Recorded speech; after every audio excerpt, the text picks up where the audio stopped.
Welcome back to the Triax Performance channel for another episode of the Triax Tute series. For those of you new to the channel, my name is Damon Bednarski and I form 1/3 of the Triax Performance team alongside Rob and Sean. You can contact me on Twitter at Damon Bednarski or via the Triax social media platforms at Triax Performance. Today's tutorial video is going to demonstrate 6 simple plyometric or jumping exercises that you should include in your athletic preparation and training regularly.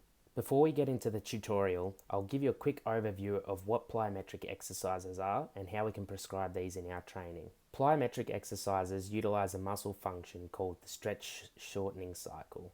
The stretch shortening cycle involves the lengthening of a muscle and then shortening of a muscle. So why is this important, you might be asking?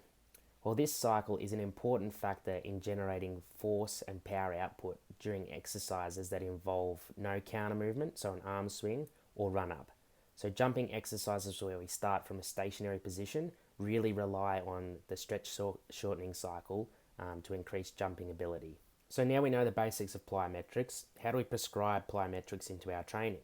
Evidence suggests that we should include 100 to 120 ground contacts within our training sessions. So what is a ground contact? A ground contact is any time that our feet or a foot leaves the ground and then returns and makes contact with the ground. The main consideration when prescribing 100 to 120 jumps or ground contacts in a session is to determine whether or not your drills that you're prescribing are low, moderate or high intensity.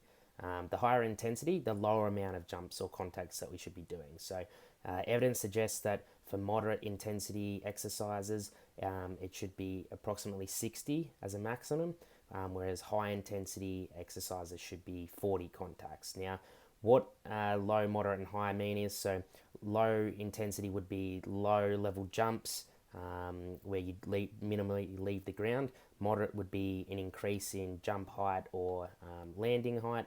And then the high intensity would be drills or exercises that involve multiple jumps in the one drill or really high drops and landings. Alright, that's enough of the technical jargon. The rest of the video is now going to look at demonstrating the 6 plyometric exercises that we've chosen for you. So head on over and check those out and give them a crack yourself.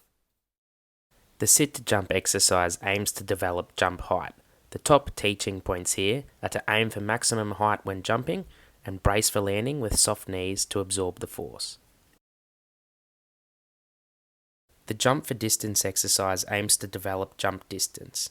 The top teaching points here are to propel the force developed by your lower body and arm swing forwards for maximum distance and to brace for landing with soft knees to absorb the force. Bracing for landing can be better seen from this front-on angle, with the athlete landing with legs shoulder width apart, with bent or soft knees. The jump to single leg landing exercise aims to develop jump distance and single leg landing / balance mechanics. The top teaching points here are to jump with 2 legs, don't hop, brace for landing with a soft knee to absorb the force, and to stick and hold your landing with your opposite knee at 90 degrees. Meanwhile, this is an example of a poor jump with a hop takeoff, stiff landing and unbalanced finish.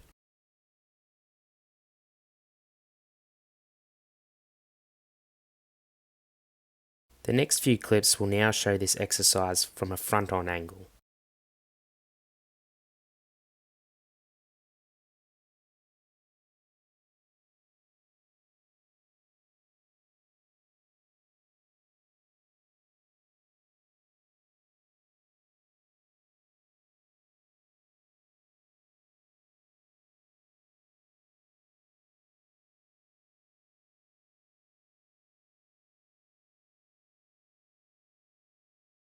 The single leg jump for distance exercise aims to develop single leg power, jumping distance and landing mechanics.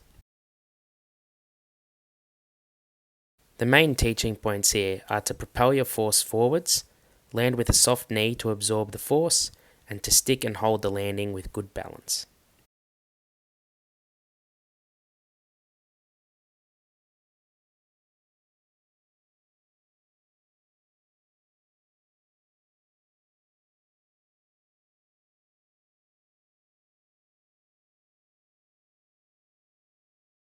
The next few clips will now show this exercise from a front-on angle.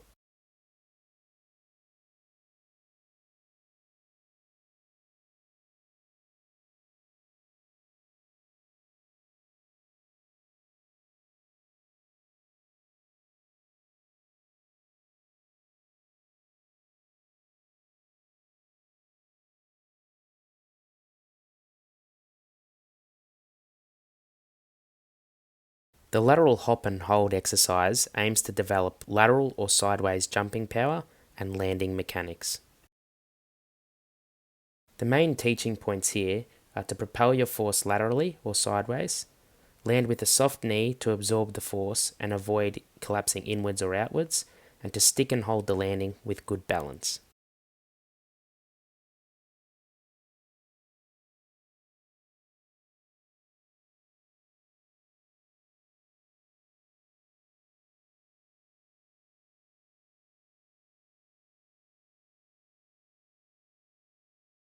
The drop jump exercise aims to develop the recoil of the stretch shortening cycle to maximize jumping ability. The next few clips will now show this exercise from a front-on angle.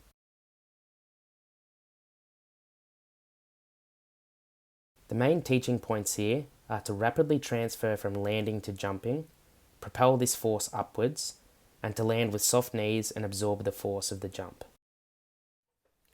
Alright, there you have it, our 6 simple plyometric or jumping exercises that you should be including in your training programs. As always, if you've got any questions or feedback about our videos, the one today or other videos in our series, please get in contact with us via the socials or leave a comment in the YouTube section.